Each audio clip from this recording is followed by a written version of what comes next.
میں حاضر ہیں. تھوڑی دیر کے لیے آپ توجہ کریں گے تو میں آپ کو اجمیر معلیٰ پہنچا دوں گا اور تصور میں تمہیں غریب نواز کا روضہ مبارک نظر آ جائے. اور ہم صرف اجمیر نہیں ان کے آبائی وطن پہنچتے ہیں جہاں سرکار غریب نواز رضی اللہ تعالیٰ عنہ کی ولادت باسعادت ہوئی.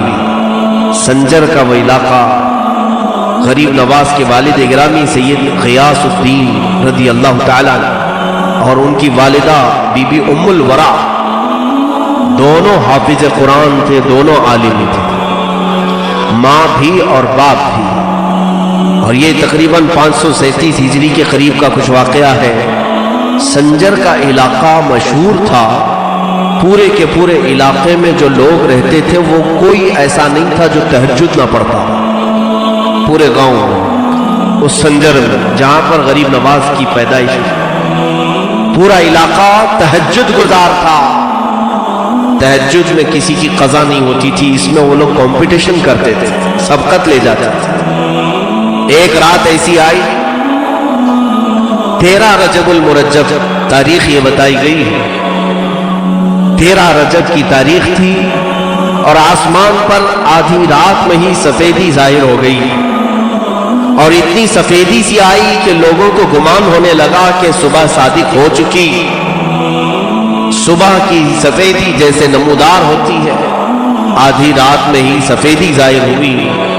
تو جس کی آنکھ کھلی وہ بے ساختہ دوڑتا ہوا باہر آیا کہ ہائے میری تہجد قضا ہو.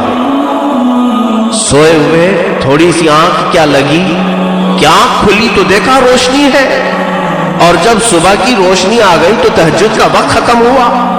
سنجر کے علاقے میں یہ خبر پھیلی اور جتنے متہجد تھے، جتنے تہجد گزار تھے، سبوں کو ظاہر سی بات ہے وہ بزرگوں کا تال میل بہت اچھا تھا کہ ایک عبادت کرتا تو دوسرے کو اٹھا بھی دیتا تھا، دوسرے کو تعاون بھی کرتا تھا. سارے لوگ جمع ہونا شروع ہو گئے کہ کیا حال ہے کیا حال ہے. اس میں موجود کئی عمر دراز بزرگوں نے کہا ہمیں تو نہیں لگتا کہ ہم سے غفلت ہوئی، لیکن یہ اجالا کچھ اور بتا رہا. وہ سب سنجر کی جامع مسجد کے قریب پہنچے تو دیکھا جامع مسجد کے خلف میں قریب میں ایک گھر پر آسمان سے جھما جھم نور کی روشنی برس رہی ہے، نورانی قندیل لٹکی ہوئی ہے. اور وہ گھر پتہ کرنے پر معلوم ہوا کہ حضرت غیاث الدین رضی اللہ تعالیٰ عنہ کا گھر ہے، بی بی ام الورا کا گھر ہے. تو کئی تہجد گزار بزرگ وہاں پر جمع ہوئے کہ آدھی رات میں اجالا اور ان کے گھر سے اجالا. ابھی یہ سب کشمکش میں تھے کہ غیاث الدین کا دروازہ کھلا، ایک دایا باہر آئی اور معین الدین کی ولادت کی خوشخبری سنائی. حسن چشتی رضی اللہ تعالیٰ عنہ غریب نواز کی ولادت کی تاریخ میں لکھا گیا ہے آدھی رات میں پورا سنجر روشن تھا. رات آدھی ہے اور تہجد پڑھنے والے اس گمان میں آ گئے تھے کہ صبح ہو گئی اور ہماری تہجد قضا ہو گئی.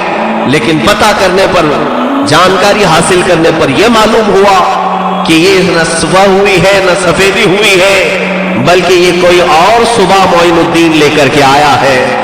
کفر کے ظلمات میں، شرک کی اندھیریوں میں معین الدین نام کا ایک چہرہ ایسی سفیدی لایا ہے کہ یہ سفیدی اب وہاں سے نکلی تو ہندوستان میں آئی. اور ہندوستان میں بھی جب وہ آئے تھے یقیناً یہاں بھی بہت اندھیرا چھایا ہوا تھا، کفر کا اندھیرا، شرک کا اندھیرا، جادو کا اندھیرا، بدعات کا اندھیرا، خرافات کا اندھیرا. لیکن جیسے ہی یہ چاند طلوع ہوا انہی اندھیریوں میں خوب 90 لاکھ کو روشن بھی کر گیا. عزیزان گرامی، معین الدین حسن چشتی رضی اللہ تعالیٰ عنہ کی ولادت باسعادت کے بعد ان کے والد ان کی اہلیہ سے، اپنی اہلیہ سے کہتے ہیں، ام الورا سے، بچے کا نام کیا رکھنا چاہیے؟ ام الورا کہتی ہے، مشورہ چل رہا تھا شوہر بیوی میں، پہلا بچہ ہے تو ماں کہتی ہے سرکار غریب نواز کی ہمیں مشورے کی ضرورت نہیں، بلکہ میں اس بچے کے حمل کے دوران کئی بڑے مشائخ کو خواب میں دیکھا ہے اور انہوں نے مجھے مبارکبادی دیتے ہوئے کہا ہے کہ تیرا پیٹ حسن ہو، تیرا مولود حسن ہو۔ حسن کا مطلب ہوتا ہے خوبصورت، جمال والا۔ تو یہ مشائخ نے میرے حمل کے دوران مجھے رات میں کئی ایسی خوشخبریاں سنائی تھی کہ تیرا پیٹ، تیرا شکم حسن ہو اور تجھ سے پیدا ہونے والا حسن ہو۔ حسن کا مطلب خوبصورتی، تو کیوں نہ ہم ان مشائخ کی اسی بشارت پر بچے کا نام حسن رکھتے ہیں۔ اور پھر جب ان دونوں نے حسن نام رکھا تو غیب سے ندا آنے لگی حسن معین الدین، حسن معین الدین، یعنی یہی حسن ہے جو دین کی مدد کرے گا۔ معین کا مطلب ہوتا ہے مدد کرنے والا۔ اب یہ بچپن کی آپ کی ولادت کے بعد پرورش جو ہوئی، اب اس میں بتانے کی چندہ ضرورت نہیں، آپ کو میں بات بتا دوں۔ سرکار غریب نواز رضی اللہ تعالیٰ عنہ آل رسول ہے، سیدہ کائنات فاطمہ الزہرا رضی اللہ تعالیٰ عنہ کی آل، جو حضرت امام حسین اور حضرت امام حسین رضی اللہ تعالیٰ عنہ سے امام زین العابدین، یہ جو سلسلہ چلا ہے اور سیم ٹو سیم سلسلہ جو غوث پاک کا ہے وہی سلسلہ سرکار غریب نواز کا ہے، سیم۔ اور رشتے میں آپ کو میں بتاؤں، غریب نواز کی ماں حضرت بی بی ام الورا حضور غوث پاک رضی اللہ تعالیٰ عنہ کی سگی چچیری بہن ہے۔ گویا کہ سرکار غریب نواز غوث پاک کے کیا لگے؟ بھانجے ہوئے۔ بی بی ام الورا غوث پاک کی بہن ہے، چچا کی بیٹی ہے، اور حضرت غوث پاک کا جو حسینی سلسلہ ہے باپ سے، وہ حضرت خواجہ معین الدین کی ماں سے حسینی سلسلہ ہے۔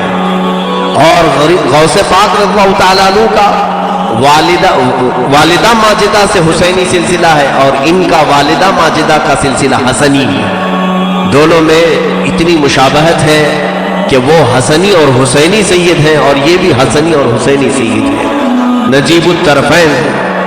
اب ایک اور روایت یہ ہے کہ سرکار دو عالم صلی اللہ تعالیٰ علیہ وسلم سے لے کر غریب نواز رضی اللہ تعالیٰ عنہ تک جتنے بھی آپ کے آبا و اجداد آئے، آپ کے والد، آپ کے دادا، آپ کے پردادا، لے کر کے حضور صلی اللہ علیہ وسلم تک، ان کے داداؤں میں جتنے بھی تھے سب کے سب عالم باعمل اور متقی پرہیزگار اللہ کے ولی گزرے، اس میں سے ایک بھی کوئی عام آدمی نہیں ہے، ہر ایک اپنے وقت کا قطب ہے۔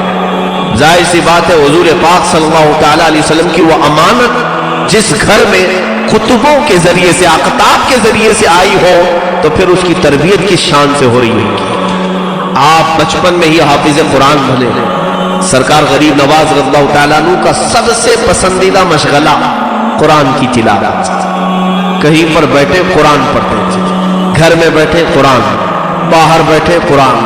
ان کے والد جب آپ کی عمر مبارک 14 سال کی تھی، فرماتے ہیں معین الدین کو کہیں پر بھی کسی کام پر لگایا جائے وہ قرآن کی تلاوت میں رہتا اور کام خود بخود ہوتے رہتے تھے۔ ایسا کئی مرتبہ ہوا۔ اب غریب نواز رضی اللہ تعالیٰ عنہ کے والد ماجد جب ان کی عمر 14 سال کے قریب تھی، وصال پا گئے، اور صرف ابھی 1.5 سال نہیں ہوا تھا کہ والدہ ماجدہ بھی وفات پا گئی۔ آپ کی وراثت میں، باپ کی وراثت میں سرکار غریب نواز کو صرف ایک چھوٹا سا باغیچہ انگوروں کا اور کچھ پھلوں کا اور ایک پنچکی آئی، جس سے آپ اپنا گزر بسر فرما رہے تھے۔ اور حال یہ تھا کہ باغیچے میں غریب نواز رضی اللہ تعالیٰ عنہ خود اپنے ملفوظات میں فرماتے ہیں ان کا کام تھا قرآن کی تلاوت، اور اتنی مسحور آواز تھی، اتنی پیاری دلکش آواز تھی کہ چلنے والے راستے پر رک جایا کرتے تھے، حتیٰ کہ غیر مسلم بھی غریب نواز کی تلاوت سننے کے لیے کھڑے ہوتے تھے۔ قرآن پاک کی تلاوت اتنی شاندار انداز میں کرتے تھے، اور فرماتے ہیں کہ جب وہ باغیچے میں تلاوت کرتے، رات کے وقت پورے باغیچے کی جھاڑو بھی لگ جاتی، جو پتے گرتے تھے وہ بھی ایک جگہ جمع ہو جاتے تھے۔ صبح آتے سارا کام پورا مکمل ہو چکا ہوتا۔ حضور غریب نواز رضی اللہ تعالیٰ عنہ نے فرمایا آخر میرا کام کرتا کون ہے؟ مجھے کسی دن باغیچے میں جھاڑو جھاڑنے کی ضرورت نہیں پیش آئی، اور روزانہ پتے گرتے ہیں درختوں کے، یہ کبھی جمانے کی نوبت نہیں آئی۔ یہ سوچ کر کے آپ نے ارادہ کر لیا کہ آج کی رات میں باغیچے میں ہی رکتا ہوں اور دیکھتا ہوں کہ جھاڑتا کون ہے. کوئی تو ہوگا جو میرے صبح آنے سے پہلے ہی جھاڑو لگاتا ہے اور پتے جمع کر کے رکھتا ہے. رات کا آخری پہر تھا. صبح صادق سے پہلے اچانک باغیچے میں ہلچل شروع ہوئی. جھاڑو جھاڑنے کی آوازیں اور پتے جمع کرنے کی آوازیں. ڈالیں ٹوٹ رہی ہیں جو سوکھی ہوئی اور ایک جگہ جا کے جمع ہو رہی, لیکن نظر کوئی نہیں آ رہا ہے. یہ کام ہونے لگا تو سرکار غریب نواز رضی اللہ تعالیٰ بیدار تھے, جاگ رہے تھے.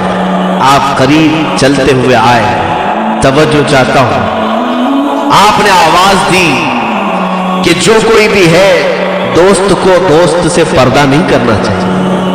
اگر میری کوئی اتنی مدد کر رہا ہے تو میرا دوست ہی ہوگا, اور دوست کو دوست سے پردہ نہیں کرنی چاہیے, آ جانا چاہیے سامنے. جیسے ہی آپ نے آواز لگائی, اچانک 6 لوگ وہاں پر نمودار ہوئے. 6 ایسے بزرگ تھے, ان کی حیت شکلیں بہت ہی اعلیٰ قسم کی اور بہت ہی اونچی تھی. سرکار غریب نواز نے پہلی مرتبہ انہیں دیکھا. پوچھا آپ حضرات ہیں کون؟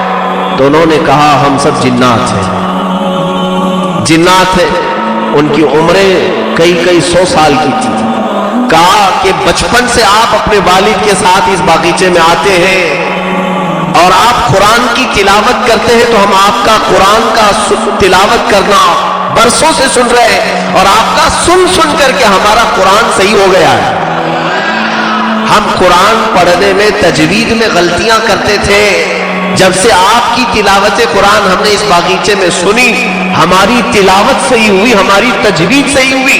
اس اعتبار سے آپ ہمارے استاد ہوتے ہیں. استاد کا اتنا ادب و احترام تو کرنے کے حق ہمیں بنتا ہے.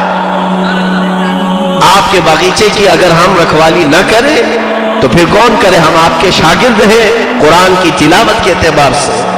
اس طرح سے یہ بچپن کے حالات ہیں سرکار غریب نواز کے.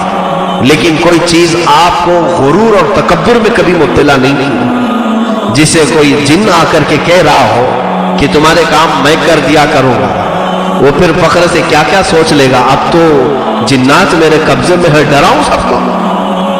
جس کے پاس ہے نہیں وہ جھوٹا بابا آ کر کے لوگوں کو کہتا ہے جنات ہے میرے پاس, جنات ہے ہمارے پاس. عجیب و غریب بات ہے, سرکار غریب نواز رضی اللہ تعالیٰ عنہ کے سامنے ان کے ہزاروں مریدین جنات میں تھے, لیکن کبھی غرور نہیں آیا, کبھی تکبر نہیں آیا.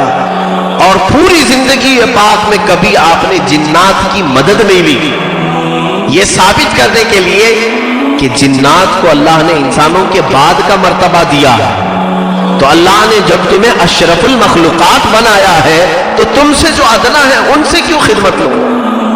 اپنی حیثیت وہ بناؤ کہ جنات خود تمہاری مدد کے لیے حاضر ہو جائے. اور وہ سرکار غریب نواز رضی اللہ تعالیٰ نے توجہ کی نظر بھی نہیں فرمائی ان کی اوپر. کہا ٹھیک ہے جاؤ اپنے کام میں لگے رہو. جو لکھتا